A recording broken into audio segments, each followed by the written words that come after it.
Las 5 hijas permanecían en una línea silenciosa y afligida, una pálida ofrenda contra la deuda que su padre no podía pagar. El vaquero Jedediah no era un monstruo, solo era un hombre que venía a cobrar lo que un papel firmado le prometía.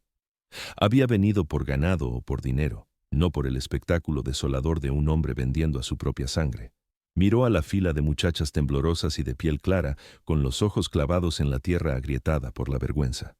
Todas menos una. La sexta hija, más alta y más ancha que las demás, con la piel del color de la tierra fértil, no se inmutó.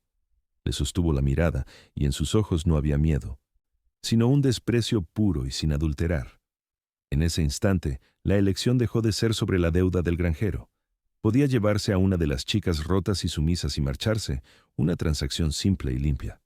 O podía llevarse a la única que no lo miraba como a un amo, sino como a un hombre que algún día pagaría sus propias deudas.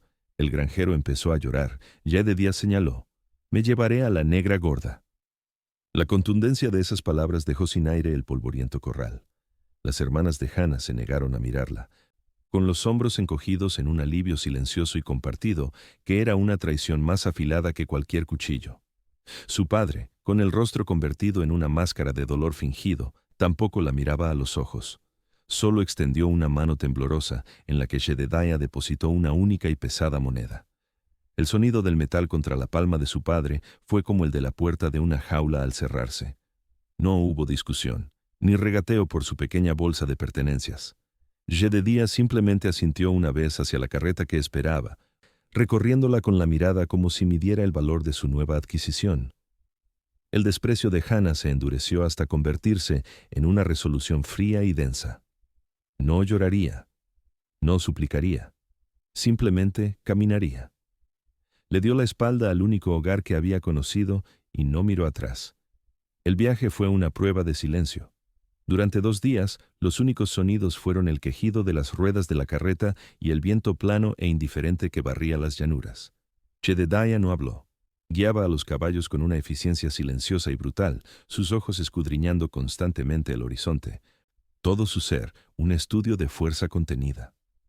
Hannah iba sentada a su lado, con cada músculo de su cuerpo en tensión y la mirada fija al frente. El silencio no estaba vacío. Era un peso físico, un muro que él había construido entre ellos con su elección, y ella se conformaba con dejarlo en pie. Observaba cómo manejaba las riendas, cómo sus manos, llenas de cicatrices y diestras, parecían conocer los pensamientos de los caballos antes que ellos mismos.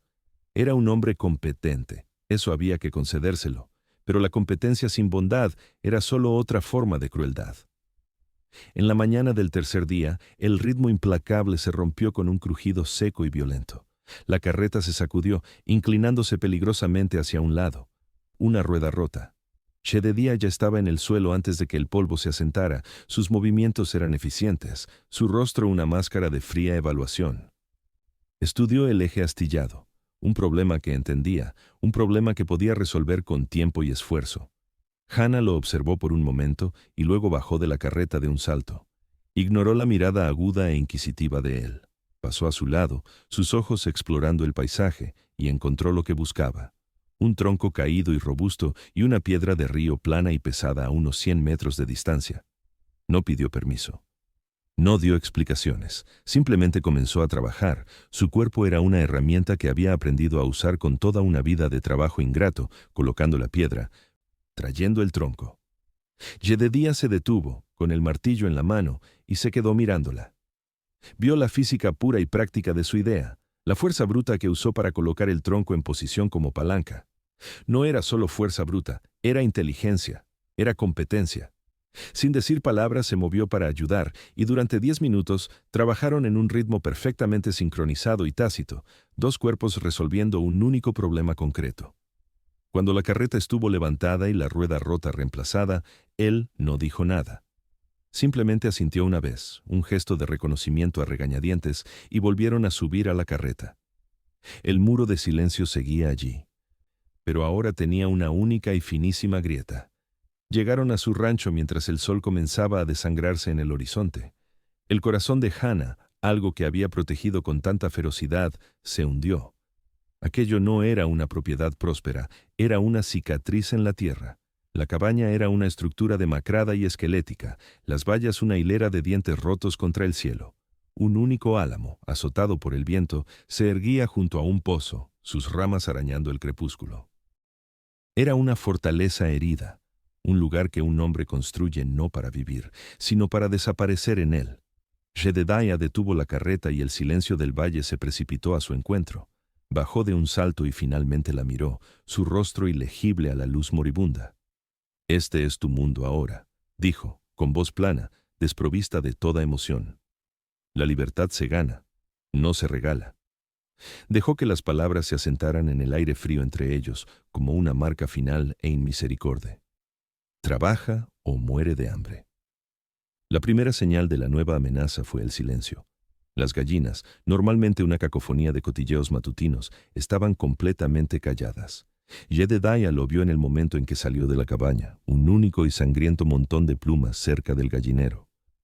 Siguió las huellas, las grandes pisadas de un lobo, y su rostro adoptó las líneas duras y familiares de un hombre con un problema que podía resolver con una bala. Pasó la mañana limpiando su rifle. El rítmico roce metálico de la baqueta era el sonido de una eficiencia inminente y brutal. Hannah lo observaba desde el porche, donde estaba remendando un arnés. Podía sentir la sombría satisfacción que emanaba de él, la simple comodidad de una confrontación directa. La noche anterior había escuchado los aullidos de la manada, no de un solo cazador, sino de una familia, sus voces resonando en las paredes del cañón. Una caza directa era una estupidez. Esperó a que terminara, a que el rifle estuviera montado y apoyado contra la pared. «Si cazas a uno, los otros 5 atacarán al rebaño antes de que vuelvas», dijo ella, con voz serena, no como un desafío, sino como la constatación de un hecho. Él se giró, con los ojos entrecerrados, listo para ignorarla. «Hay un barranco al norte del arroyo», continuó ella sin levantar la vista de su trabajo. «Se estrecha hasta formar un cuello de botella. Lo usan, se puede ver por las huellas». Él no dijo nada, pero no se marchó. Tenía su atención. «No necesitas un rifle, necesitas un desprendimiento de rocas». Él se quedó allí un largo momento, dándole vueltas en la cabeza a la geometría de sus palabras, viendo el mapa de la tierra que ella había dibujado en el aire. Un rifle era una herramienta. La tierra misma era un arma. Sin decir palabra, se dio la vuelta, agarró un mazo pesado y una pala, y se dirigió hacia el barranco. Ella no había preguntado, simplemente le había mostrado una imagen más clara. Esa noche, una avalancha de rocas y tierra, cuidadosamente orquestada, selló el barranco y los aullidos cesaron. Mientras observaban los cuerpos de los lobos atrapados, Jedediah la miró, y por primera vez su mirada no fue la de un propietario inspeccionando un bien, sino la de un estratega evaluando a un igual. La dinámica entre ellos, antes tan clara como una línea en la tierra, había comenzado a desdibujarse. Una semana después, el sonido de jinetes anunció un tipo diferente de depredador. Marcus Thorne no llegó como un vecino, sino como un rey inspeccionando su dominio. Era un hombre hecho de cuero suave y plata pulida, su sonrisa tan brillante y peligrosa como una cuchilla bajo el sol. Se bajó de su caballo, mientras sus 2 pistoleros a sueldo permanecían montados con las manos nunca lejos de sus pistolas. «Stone», bramó Thorne, su voz anormalmente alta en el silencioso valle. «Veo que sigues aferrado a esta roca». Jedediah solo asintió. Su cuerpo era un muro de granito, sólido e inmóvil. Los ojos de Thorne pasaron de largo y se posaron en Hannah mientras ella cargaba un cubo de agua del pozo. Su sonrisa se ensanchó. «Vaya, vaya. Finalmente conseguiste ayuda, y ayuda robusta, por cierto». La miró de arriba abajo, una evaluación lenta y posesiva que la desnudó. «Entiendo el atractivo. No es una flor delicada que se marchita al sol». El subtexto fue un golpe físico. «A esto se ve reducido un hombre como tú». La mandíbula de Jedediah era un cordón de músculo endurecido, pero no dijo nada. Thorne se acercó un paso más a Hannah. «Dime, muchacha», dijo, su voz bajando a un ronroneo conspirador. «¿Te trata bien? Un hombre se siente solo aquí, tiene necesidades inusuales». En ese instante, todo cambió.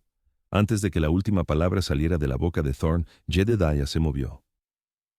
No fue una embestida ni una carga, sino un único y silencioso paso que colocó su cuerpo directamente entre Thorne y Hannah. El aire crepitó con una energía repentina y letal. Jedediah no levantó la voz, No sacó su arma, simplemente miró a Thorn, y el vacío frío y plano de sus ojos era más aterrador que cualquier arma. «No eres bienvenido en mis tierras», dijo, las palabras tan silenciosas y definitivas como el cierre de una tumba. La sonrisa de Thorn nunca vaciló, pero sus ojos se enfriaron. Sostuvo la mirada de Jedediah por un instante, luego se rió, un sonido como de piedras rechinando. «Como quieras», dijo, volviéndose para montar su caballo. «Después de todo, un hombre debe proteger su propiedad». Se alejó, dejando la escalofriante certeza de que aquello no era un final, sino una declaración de guerra. La represalia, cuando llegó, fue silenciosa e insidiosa. Comenzó con una vaca muerta, su cuerpo hinchado e inmóvil al borde del pozo. Luego otra. No había herida de bala, ni rastro de un depredador. Solo una extraña película lechosa en la superficie del agua y el olor dulzón y enfermizo de la descomposición. El pozo estaba envenenado. Lo único sin lo que no podían vivir, el corazón mismo del rancho, se había convertido en veneno. El ataque fue devastador, un golpe dirigido no al cuerpo de Jedediah, sino a la frágil esperanza de supervivencia que habían comenzado a construir. La desesperación, espesa y sofocante como el lodo en el fondo de un arroyo moribundo, comenzó a cernirse sobre la propiedad. Como si fuera convocado por su miseria, el cielo se tornó de un gris feo y amoratado. El viento, antes un compañero constante e indiferente, comenzó a aullar con una inteligencia nueva y viciosa. Una extraña ventisca descendió sobre el valle, un vórtice arremolinado de blancura que se tragó el mundo. Se atrincheraron en la cabaña, con el viento aullando a través de las paredes de troncos como un alma en pena. Para Jedediah, el sonido era un fantasma. Se sentó junto al fuego moribundo, mirando las llamas, pero Hannah podía ver que estaba a 1000 millas y 10 años de distancia, atrapado en otra tormenta. La fortaleza que había construido contra el mundo era una prisión, pero la fortaleza dentro de su mente acababa de ser violada. Por la mañana, la fiebre se había apoderado de él. Lo consumía un fuego tembloroso, su cuerpo sacudido por espasmos, sus pesadillas se derramaban en el aire helado de la cabaña, en susurros entrecortados y rotos.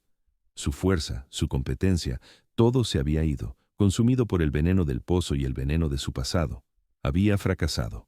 Todos sus muros, todas sus reglas, no habían servido de nada. La fortaleza había caído. Mientras Jedediah se hundía en las profundidades de su fiebre, Hannah miró por la pequeña ventana escarchada la interminable y arremolinada blancura. El mundo había sido borrado. No había escapatoria. Nadie vendría a ayudar. Volvió a mirar al hombre destrozado que temblaba en su catre, un hombre que la había comprado como si fuera ganado. Y frente a la desesperación absoluta, sintió que una extraña y fría calma se apoderaba de ella. Cerró la puerta para protegerse de la tormenta, avivó el fuego hasta que volvió a rugir con vida y comenzó, con un propósito lento y deliberado, a rasgar tiras de tela limpia de su propia enagua. La lucha no había terminado. Acababa de empezar. La ventisca era un ser vivo, un depredador irracional y aullante que arañaba las paredes de la cabaña. Dentro se desataba otra tormenta. Jedediah ardía con una fiebre que era en parte veneno, en parte memoria. Durante 2 días, Hannah fue la única guardiana de su vida, una centinela moviéndose a través de la vacilante luz del fuego. Fue ella quien le obligó a beber agua entre sus labios agrietados, quien le aplicó nieve en la piel ardiente, quien escuchó a los fantasmas que salían de él en susurros entrecortados y febriles. Hablaba de una mujer llamada Eleanor, de un amor que fue algo frágil y hermoso, como una flor en una jarra de piedra. Habló de otra ventisca, de un viaje que nunca debieron haber hecho. «Tan delicada», murmuraba, sus manos apretando la áspera manta. «No pude mantenerla caliente. Demasiado frío». Y luego, las palabras que abrieron de par en par la fortaleza de su alma. «Fue mi culpa». Hannah escuchaba. Sus manos nunca dejaban de trabajar, y la última pieza del rompecabezas de Jedediah Stone encajó. No sintió lástima, sino un profundo y demoledor momento de claridad. No la había elegido porque fuera lo suficientemente fuerte para trabajar. La había elegido porque creía que era lo suficientemente fuerte para sobrevivir. Su elección fría y brutal no había sido un acto de crueldad. Fue un acto de penitencia, un intento desesperado e inconsciente de reescribir el final del mayor fracaso de su vida.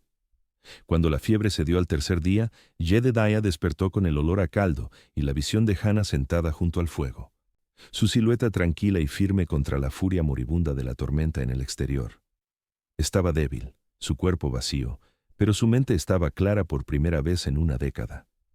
La vio, no como la mujer que había comprado, sino como la mujer que acababa de rescatarlo de la tumba. El silencio que se instaló entre ellos era diferente ahora, despojado de su peso y de sus muros. Él lo sabía, dijo Jedediah, su voz un susurro seco. Thorn. Envenenar el pozo no era para matar al ganado, era para matar el rancho antes de que llegaran las nieves.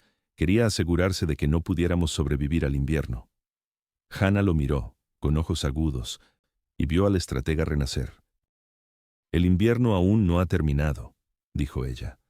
No era una pregunta, era un juramento. La deuda estaba olvidada. Un nuevo plan se forjó en la quietud de la cabaña aislada por la nieve. No solo sobrevivir, sino ganar. El invierno fue largo y duro, una guerra silenciosa librada contra el hambre y el frío. Pero no fue un invierno de desesperación, fue un crisol que quemó los últimos vestigios de sus antiguos roles. Trabajaban como una sola unidad, sus ritmos tan perfectamente sincronizados que apenas necesitaban hablar. Él le enseñó a leer las trampas y la nieve, ella le enseñó a leer las hierbas y la curación. Para cuando los primeros y tímidos brotes verdes de la primavera atravesaron la tierra descongelada, ya no eran un amo y su deudora, eran socios, un equipo, y estaban listos para su propia ofensiva de primavera. Comenzó no con una explosión, sino con un susurro de agua en movimiento. Usando su conocimiento combinado, pasaron una semana construyendo una serie de pequeños e ingeniosos desvíos en el arroyo superior que alimentaba el valle, redirigiendo un flujo constante y vivificante de agua de deshielo, lejos de los vastos y sedientos pastos de Thorn y hacia su propia tierra en recuperación. Fue un acto de guerra lento e invisible.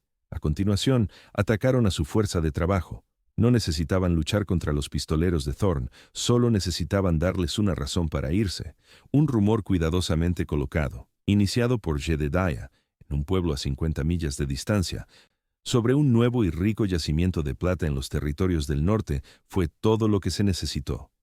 En un mes, los hombres menos leales de Thorn lo habían abandonado, atraídos por la promesa de dinero fácil. El movimiento final fue de pura y devastadora estrategia. Jedediah cabalgó hasta la capital territorial, no con una pistola, sino con una cartera de cuero que contenía los mapas topográficos originales y sellados con cera de sus tierras, heredados de su padre. Se los presentó al Marshal de los Estados Unidos, colocándolos junto a las reclamaciones falsificadas y con fecha anterior de Thorn. Fue un jaque mate silencioso e intelectual. La confrontación final no tuvo lugar en una calle polvorienta al mediodía, sino en el opulento estudio de Thorn. Observó, con el rostro convertido en una máscara de incredulidad, cómo el Marshal le explicaba con calma cómo su imperio, construido sobre una base de mentiras, acababa de ser desmantelado legal e irrevocablemente. Thorn estaba arruinado, no por una bala, sino por un plan mejor. Cuando Jedediah regresó, encontró a Hannah junto al pozo recién limpiado. El agua ahora corría clara y profunda. La tierra estaba sanando. Ellos estaban sanando. Él le tendió un trozo de papel, un título de propiedad nítido y oficial. «Es tuyo», dijo, con la voz cargada de una emoción que nunca antes le había oído. «Un cuarto de sección, junto al arroyo. Tu libertad está pagada». Hannah miró el título, la prueba escrita de la libertad por la que tanto había luchado. Luego lo miró a él, al hombre que la había visto cuando nadie más lo haría. Empujó suavemente el papel hacia él. «Pensé que mi espíritu era un arma que usaba para sobrevivir», dijo ella, su voz tranquila pero fuerte. «Pero creo que es la luz que uso para construir un hogar». Él lo entendió todo. Le tomó la mano, y el simple contacto fue más profundo que cualquier beso. Se quedaron un momento, no mirándose el uno al otro, sino al valle, su valle, vibrante y verde con la promesa de un futuro. Más tarde esa tarde, caminaron hasta el borde del pasto oeste, llevando un mazo pesado y un poste de cerca afilado. Trabajaron juntos, sus movimientos en un ritmo familiar y practicado, para clavar el poste profundamente en la tierra rica y oscura. Era el primer poste de una nueva cerca, la primera línea de un nuevo mapa, la base de un legado construido no sobre una deuda, sino sobre la asociación de dos supervivientes intactos.